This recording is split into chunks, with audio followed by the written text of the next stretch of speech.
Hello, hello, everyone. It is Kenyon here. It is Basketball Rewind, and I am joined again, as always, by the people that always seem to get the most amount of love, which is Coach Roache on that side, sorry, as well as Beyond the Locker Room there. So, first of all, most importantly, Coach, I heard you got rain. How has that been? It's been good. And Beyond, how are you doing? I'm good, man. Just enjoying the summer or spring, I guess. Right now, the weather's been great. So Are you enjoying the coaching search? it's something. I'll put it that way. It's something.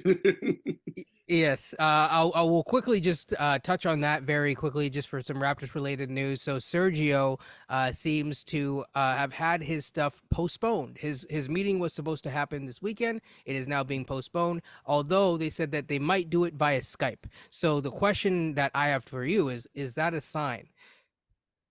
If I was Sergio's family and you were looking for a trip to North America, I would say that's not a good sign. Yeah, no, no, definitely not a good sign. When you start with you meet you face to face, now we're just gonna Skype it. It's like, that's interesting. But this whole process has been really weird. All of a sudden, out of the blue, is like pretty much like Kenny Atkinson's like Freddy Krueger. He just popped out of the blue out there. It's like all of a Yeah, sudden, like he's alive. It's like yeah. where did that come from all of a sudden? So I don't know what to make of this, man. Or like Oprah with the you get an interview, you get an interview, Pretty you. much. Pretty much. It's like who hasn't got one, man? I mean, whoever's like, third guy on the depth chart, in this case, in the bench, I mean, maybe he could get a shot. Like, the guys in the second row, like, I mean, like, why not? I'm just hoping that at some point coming up soon that they figure out uh maybe during this process they're interviewing assistants, because you're seeing teams. I forget which team. Is it the Bucks, I think? So the Mm, Bucks are already interviewing assistants. They're already on to the next process. Like, Phoenix as well we too. Very still weird. don't have a dude. So, anyways, we're here to talk about not the Raptors as much for their current state of affairs, but their future state of affairs. And we are going to today talk about a certain Bilal Coulibaly who just finished playing in the, I believe, the semifinals in the French league, in a French league, I should say. And he did a really good job. So first and foremost, a little bit of a bio on him. He is reportedly 6'6", although there are rumors he is now 6'8", and that's believable because he is 18 years old. He will still be 18 by the time he is drafted.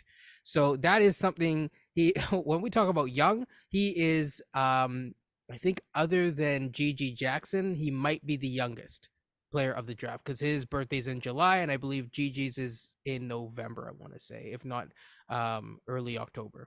So very, very young prospect. 7'3" wingspan. So Masai is loving this. He is just loving this. He sees 7 foot blank and he's just, I want that. Recently we heard rumors. I put that out on my last one where there is a team that has given this kid a bit of a promise in the top 13. Apparently Toronto has been impressed, but also it might be OKC. So we may not even get a chance to draft this kid, but we'll see. As these prospects and some of them are moving up, we are seeing certain guys move down, like a certain Casey Wallace, and in some mocks even Grady Dick and other guys. But today we're here to talk about Koulibaly. Is there anything else that I've missed that you guys want to touch on? Oh, I think I should say one thing. When you look at his stats, you will see something that's interesting. You'll see this year he played on two different, basically, uh, I'm gonna ignore they have like these cup games in Europe, which we will be getting that in the NBA soon. But you also see that he played basically in this on the same essentially league, but in two different leagues, or same team, two different leagues. And what that means is that they basically have almost like a pseudo G League system. I'm not going to try to pronounce the team name, but they have a pseudo G League system. And when he was in their G League system, he ripped up the league. He was really giving people the business. And that's where you saw he got about he played about 33 games and he started 14. He then played and started 16 games. Oh, sorry, flip that. Sorry, he played 16 games on the G League, essentially, played 32 minutes, and he played 33 games and started 14 of them in the with the big club. And since then, he has continued to get better and better and better as time has gone on. I do want to add that while it is on low attempts, currently he is shooting almost 38%. Again, low attempts. He shot 32% in the G League equivalent. Uh, Thoughts before we get into his offense? You want to go ahead, coach, with it? Um, well, I'm just looking at his stats for the Metropolitans 92. And in 37 games, his per 36 minutes numbers are actually pretty good. Seeing 18 points, 6 rebounds, a little over 2 assists, a block, and 2.5 steals. Now, that's kind of what's key for me here. So when I look at this, you just say, well, he can defend. Sounds like he could do a little bit of everything right now. And his still has a ways to go in his development. But I'll kind of end with this. If there was ever a Raptors prospect, he is him. Like, I mean, in terms of for better or for worse, this is the Raptors prospect in terms of like kind of the physical characteristics and how he plays right now. You just the 6'7", 6'8" body with a 7'3" wingspan who can defend, very athletic. Um, he used to work on his shooting, so that's why I'm saying if there was any Raptor prospect in this draft who kind of fits the mold, it's him. I'll just piggyback off of that because I think that is my concern with the young man. I'm sure he'll be a fine NBA player. I'm just I like even the fact that you said now he might be rumored that he might be 6'8". So now we literally have the doppelganger now of Scotty Barnes now because now he too is 6'8" with a suspect jump shot, has playmaking ability, wingspan pretty similar. Size wise, he's about 220 or so, or 230. Sound familiar? I'm just saying.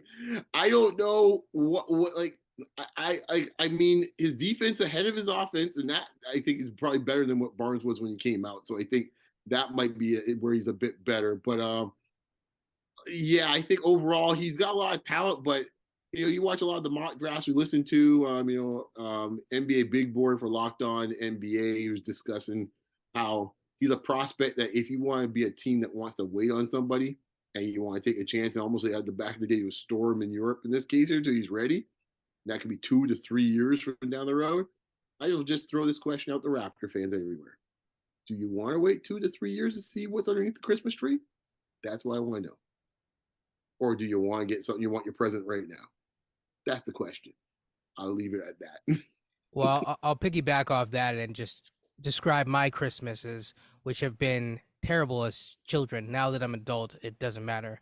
But my parents used to make us wait. No, you have to have breakfast. You have to have this. You have to clean up. You know what I'm talking about because this is not no. I discovered through other people's Christmas this is not normal. This is is it? I don't know if it's a Caribbean thing or not. I think so, man. I don't know. I'll take it out there.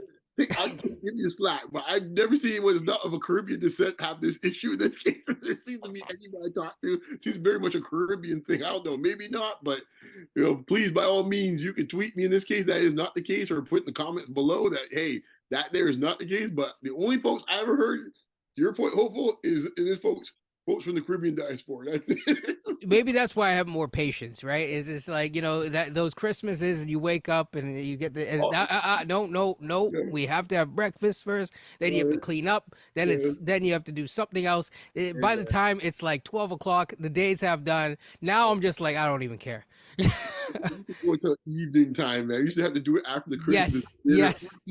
Everyone's already playing with their Christmas gifts. So, like, yeah, I know where you're coming from. Most Raptor, well, hey, we do have a fairly sizable Caribbean descent in terms of our Raptors fan base, so maybe that's okay. But what I will say is, I actually do think I have my own comp for him. I do think that he could be impactful next year.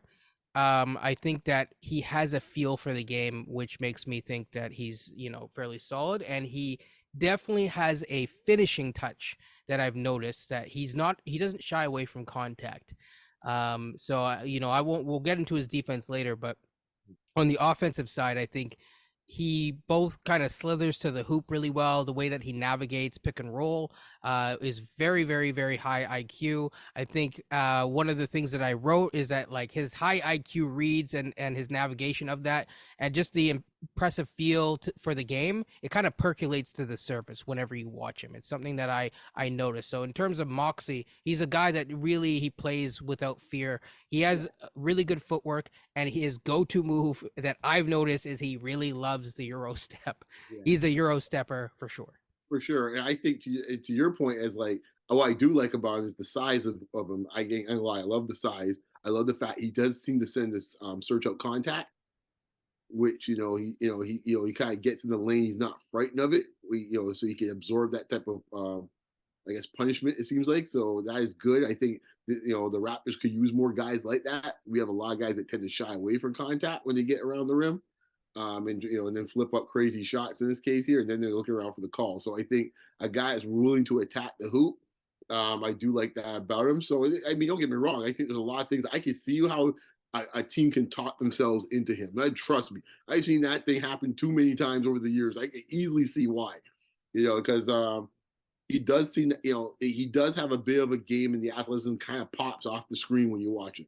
No two ways about it. He kind of reminds me a bit on just physicality, and for you old schoolers, you understand who I'm referring to when I say this.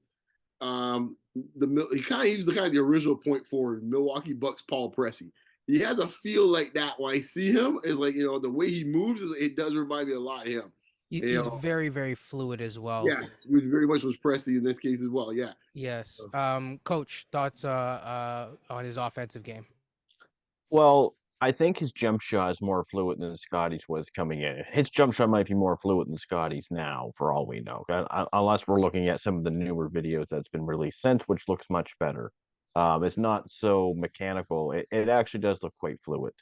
The strides when he runs, he's got long strides, which is kind of similar to like Giannis and Scotty in that regards. But like kind of like what Beyond said, this guy attacks the rim with aggression, and that's something that we just don't have too much on this team for sure. But like when I look at him in 2 to 3 years, yeah, he could be really good. But if he's the guy that you want on this team, if you're the front office, you're gonna have to trade into the top 10 to get him because he's rising up mock drafts. Wemby's top 10. Wemby's saying he should go top 5. Wow. He tweeted today. And I just think from how he's been playing recently and leading up to these finals for his team, the stock is just rising every time he plays. He's getting better every game that he plays. That is true. It's just he's still raw offensively. Defensively, not concerned about him at all. I will say this, and I've heard some other folks in other mock drafts, and I'm in the same boat with this. I still question the competition. And that's the part I can't judge. And it's no different. I've said it already, so I'm being equal opportunities. I've said this about the Thompson twins. I question the competition. Scoot, I've kind of asked that a little bit there too. Even though I think the competition is a little bit better for Scoot than what these guys are talking about. But that's a hard thing to judge in this case here when you're seeing guys like this play in these leagues that you don't know exactly how well they're playing, like against who they're playing against. So he's like, yeah, you can look like Michael Jordan in this case when he's blown by guys. The guy in this case here might, if he's playing out here, he might be playing for like the YMCA or something like that. Like we don't know. That's the part I just can't get my head around yet. Is like, well, how good are we really talking about here? That is something that top 10. Ooh, geez. Yeah. That's all it does is tell me in this case here. At least I say that top 5 ain't what it's saying. I keep telling you guys. It seems like anyone, to your point, they're hopeful. It's like you can get a ticket to the top 5. You get a ticket to the top 5. Anyone seems like top 5. I got about 15 guys that might be in the top 5 right now. It seems like. Yeah, he's just putting it out there to hype up his teammates, stuff like that. But I think this, For sure. I trust this league that he's playing in, the competition, more so than I do the league the Thompson Yeah, twins play in. definitely. I think this one is more men are playing in this league just by looking at them. And one of the Yes. games I was watching, like they had this 7'2" guy guarding Wemby. Now Wemby was still much taller than him, but he was like physical. He was a big guy. And I can't remember his name right now, but just from the competition, like there's some grown men in this league. True, and And the French do develop good basketball players. So from that standpoint, I think it is a step up from whatever the Thompson twins are playing as. yeah, Yes. They're also yeah, it's in general the French basketball league, this league tends to focus on discipline very well. And so that's why I'm saying the fact that Coulibaly can look this good in terms of his feel for the game and again, if you aren't playing well, they're not going to give you minutes. They have a G League for a reason. The fact that he's doing that and getting better, I think, is a very good sign. I will say on the Scoot factor, Scoot, I give G League. I think it's a legit league. I mean, Oh yeah, the I'm not. like, That's why I said there. I had him a higher in this case here. The G League has gotten yes, much better. Yeah, that's with what. some actual NBA talent, Mhm. albeit not necessarily top tier. You're not seeing LeBron go to the G League, but it's Mhm. some actual NBA talent playing with NBA rules as well. But with that being said, I think the most important thing is to really switch over to his defense, and that to me is where I found myself most impressed thus far. I mean, the other side was impressive, but it was really his defense where I was like, whoa. So I think it was it I think it was it yesterday or 2 days ago, Coach, that I sent you. I said the game is on, and then we talked during the day, and then I was looking, and I was like, is this kid guarding the other team's point guard? Like, is he the point of attack defender? And he was, and I was it like, was. that's not normal, right? That's not, you know, I I I see why Kevin O'Connor of the Ringer compares him to OG as one of his comps. Yeah. you Yeah. know, I'll quickly just say my comp is I think he's a much um, more refined, disciplined, and better version right now in terms of refinement and understanding the game of Kaminga. That's where what I see. Beyond, you were going to say something. No, I think what you said there. Like he's what defensively he's what the Raptors think Scotty can be, but he's already kind of like that defensively. You know, conceptually is what they expect that to be Scotty, but like as you said before, he could defend point guards. And what I do like about him too is like the lost art of fighting over the screen. My gosh, it's beautiful to watch. There's such a lost art. No one does it anymore. Everyone's ready to just bail out the moment they get a chance, man. And it's like he's like going old school. He's just fighting over it. I mean, Miami's one of the few teams in the NBA that actually still do that, where guys actually fight over screens. Like, yeah, what concept? So I love that about him. In this case, like, is like he's not giving an inch. He is making sure he's getting on to over top of that. In this league that plays so much pick and roll, yeah, that's a great mindset and talent to have. 100%. Um, I'm just looking at his defensive rating. Now, this is being compared to Scoot and Wemby. This is not the Thompson twins because the defensive rating, they don't have it for the NCAA. They don't check it. Scoot for his defensive rating is 122.1. It's not very good. Wemby is 100.1. Not bad. Mm-hmm. Coulibaly's 95.8. That's amazing. He's better. He has a higher defensive rating than a guy 7'5" who can really actually protect the rim fairly well. He has a higher defensive rating than Scoot, who they say is actually a pretty decent defender. So, I mean, even his offensive rating, and I don't know, like I'm sure there's a lot more that goes into it, stuff Mm-hmm. like that. I know Scoot and Wemby, they have a higher usage rate, for example, than Bilal, but Bilal actually has a higher offensive rating than they do as well, which is very interesting about this young man. Now, Um, of course, I guess we will say we are comparing across leagues, but that is a very very interesting stat. Sorry to interrupt. yeah. I mean, Masai's going to have to trade to the top 10 if you're going to get this guy, if you want to be safe about it. And I'm not even, it's not, he's not, you guys know, we're high on Kaysen, and I'm sticking to that as well. Kaysen and George. George was my pick on To the Point show. Shout out to those, to Brian. But there's something intriguing about this kid as well. Like, he's the guy you want with your second pick. Like I mentioned to you guys about, there's the second pick is the upside pick. And just looking at some of these numbers, and I'm the biggest GG fan in the world, but Bilal has got something that he doesn't, and that is defending. Coach, you just reminded me of that meme. I might put it on screen where with the guy with the girlfriend that he has the hand, but then he's looking back at the next girl. That's what you Yeah. just did to Gigi Jackson, right? I looked with one eye. Yeah, yeah. In my Yeah, you have the mirror up, and yeah. That's right. For So all you basketball players out there, peripheral vision, and you can see right to your yes, side. It's like I see Gigi and I see Bilal. I'll say this. He might go right before us. I wouldn't trade up for a pick, personally. But if you do make a trade, and you do make a trade with, I'll just throw out a team, Dallas, for example. You could swing for the fences with that Dallas pick, assuming that you're keeping your own pick in whatever moves that they make, and then do a safe pick at 13. I think that's something that's interesting, where you're moving up to 10, but you're also, potentially, or Indiana.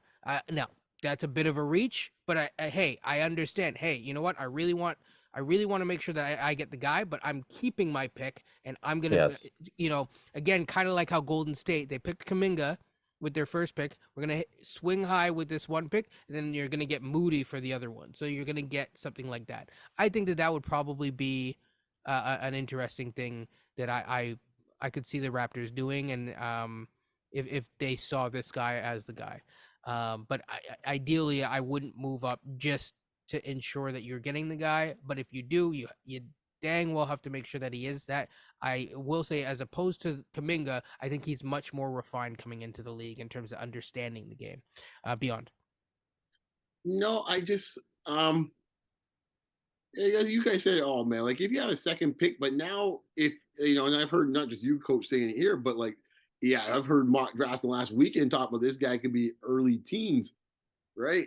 Or like, like maybe around 10, 11, 12 or something like that. And you're sitting here thinking to yourself, like, okay, like, so you get a second pick, and now, like, even then, it's like, do you really want the second pick in this case? If you get sent like 10 and you got your own pick at 13, is that what you really want to do at this point here? Like, and that's what I mean. I would rather get two more polished players right up front. They're going to be like rotational players and still have high upside than that. Like, to me, it's like you're talking about 2 to 3 years of like hoping that something happens. So Yeah. I think he could be ready to play rotation minutes next year. And the reason why I'm going to say this is, again, this is not, people, please do not come at me. And if you do, I don't care at this point. I'm going to just throw out names that were on our bench, and you tell me, both of you, if you think that he would play over this. Bo Cruz. Yes. Flynn, potentially. Yes.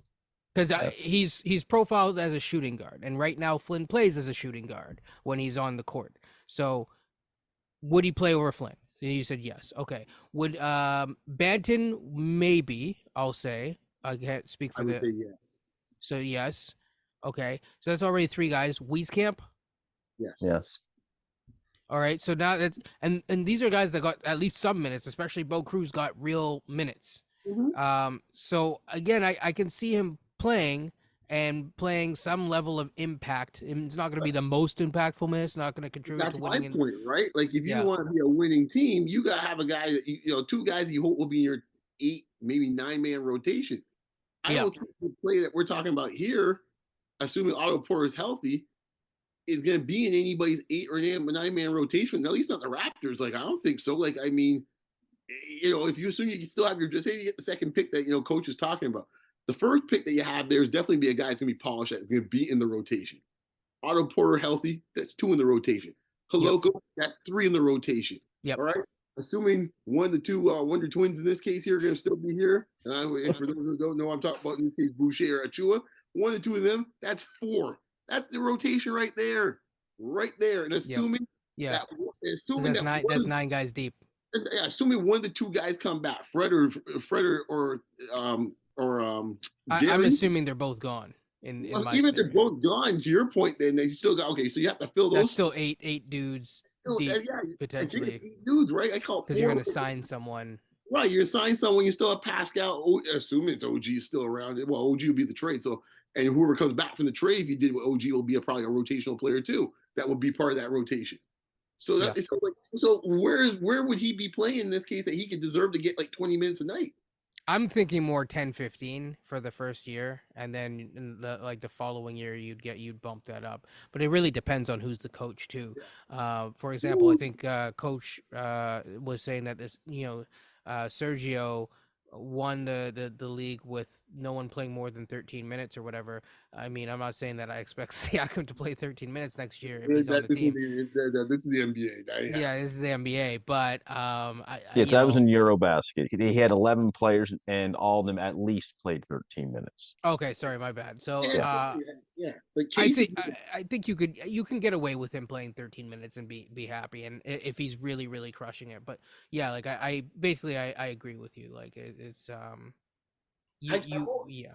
Yeah, I'm always amazed at this time of year, man. It never fails, man. Like once someone's got a little potential and they got that type of length of athleticism, it's just like it's an elixir that hoops fans cannot get away from, man. And you always be sipping on that Kool-Aid, man. We can't help ourselves.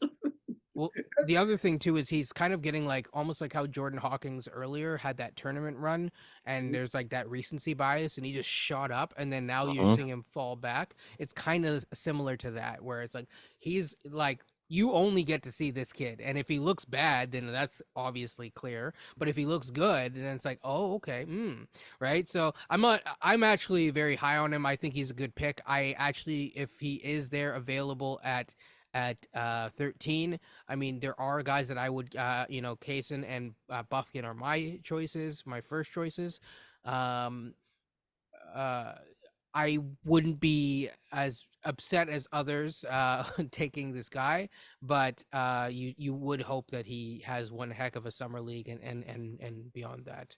And I guess he's going to also play in the FIBA World Cup potentially qualifiers. We'll see. We'll see about that. But with that being said, is there anything else that you guys want to talk about? Coach, you were going to talk a little bit more about his defense as well. Well, like you said earlier, he's a point of attack defender. If he came in tomorrow, he'd probably be our best point of attack defender. It's interesting because you kind of wonder if OG becomes expendable now because of Bilal, or they bring him in, they play him with OG kind of off the bench and stuff like that, and they mix it up that way, which would be very interesting to some regard. But I'm still of the mindset of high upside talent for sure. You're gonna need a second first round pick because I'm just not sold on him just being the one pick that we have because we're gonna have to wait a few years for this guy. And kind of, I know Beyond has said, does Pascal Siakam have 2 years to wait? I don't. He probably doesn't.